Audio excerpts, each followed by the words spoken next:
Micro economics സാമ്പത്തിക ശാസ്ത്രം അല്ലെങ്കിൽ എക്കണോമിക്സ് ഇത് സാമൂഹ്യ ശാസ്ത്രത്തിൻ്റെ ഒരു വിഷയമാണ്. സാമൂഹ്യ ശാസ്ത്രത്തിൽപ്പെട്ട മറ്റൊരു വിഷയമാണ് ഈ എക്കണോമിക്സ് അല്ലെങ്കിൽ സാമ്പത്തിക ശാസ്ത്രം.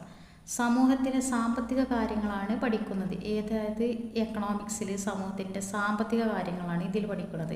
പിന്നെ ആളുകളുടെ ആഗ്രഹം നിറവേറ്റാൻ വിഭവങ്ങൾ എങ്ങനെ ഉപയോഗിക്കണം എന്നതിനെക്കുറിച്ചുള്ളൊരു പഠനം കൂടിയാണ് സാമ്പത്തിക ശാസ്ത്രം. ക്ഷാമം ദൗർലഭ്യത്തെ സൂചിപ്പിക്കുന്നു. ഉൽപാദനം, ചരക്ക്, സേവനം, വിതരണം, സമ്പദ് വ്യവസ്ഥയിലെ ഉപഭോഗം, വിഭവങ്ങളുടെ വിഹിതം എന്നിവയിൽ ഈ എക്കണോമിക്സ് ശ്രദ്ധ കേന്ദ്രീകരിക്കുന്നു. ഈ എക്കണോമിക്സ് ശ്രദ്ധ കേന്ദ്രീകരിക്കുന്നത് ഉൽപാദനത്തിലും ചരക്കിലും സേവനത്തിലും വിതരണത്തിലും ഒക്കെയാണ്.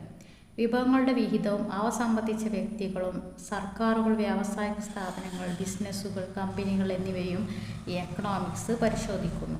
എക്കണോമിക്സ് എന്തെല്ലാം പരിശോധിക്കുന്നു? വിഭവങ്ങളുടെ വിഹിതം, അവ സംബന്ധിച്ച വ്യക്തികളും സർക്കാർ, വ്യാവസായിക സ്ഥാപനങ്ങളും, ബിസിനസ്സുകൾ, കമ്പനികളും എല്ലാം എക്കണോമിക്സ് പരിശോധിക്കുന്നു.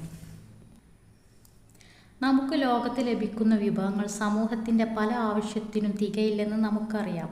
ഇന്ന് ലോകത്തിലേക്ക് ലഭിക്കുന്ന വിഭവങ്ങളെല്ലാം പല ആവശ്യത്തിനും തികയില്ല. അതുകൊണ്ട് ഭൂമി, ശുദ്ധവായു, ജലധാതുക്കൾ, വന ഉൽപ്പന്നങ്ങൾ, മണൽ, മരങ്ങൾ, പാറകൾ, ഇന്ധനം എന്നിവ ലോകത്ത് കുറച്ച് സ്രോതസ്സുകളെ ഉണ്ടായിരിക്കുകയുള്ളൂ.